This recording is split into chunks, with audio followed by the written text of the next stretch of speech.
இரண்டாவது மாதத்திலே இடையானது சிறைக்கின்றது.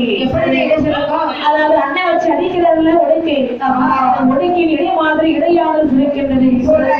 மூன்றாவது மாதத்திலே மேனியாகவே இருக்கின்றாள்.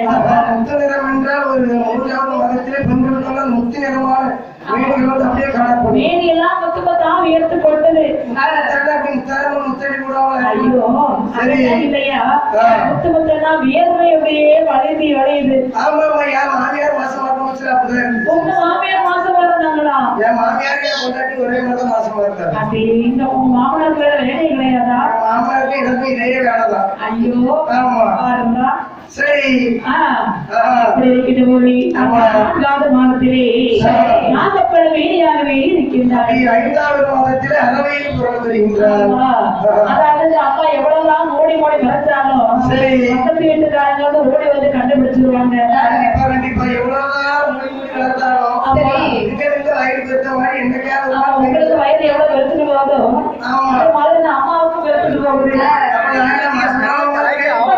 அப்படிதானே சொல்லுவாங்க. அன்னைய மாதிரி நான் நினைச்சுக்கிட்டு பாருங்க. ஆமா 30 இட்லி சாப்பிட்டேன், கூட 5 இட்லி சாப்பிட்டேன். சமையல் எங்க அப்பா சாப்பிடுறது வர வைக்க மாட்டேன்.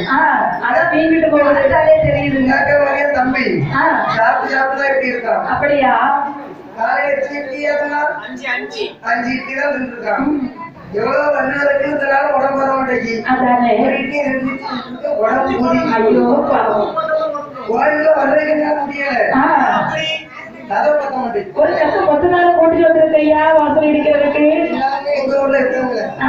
சரி 6வது மாதத்துல எப்படி இருக்கிறது தெரியுமா? எப்படி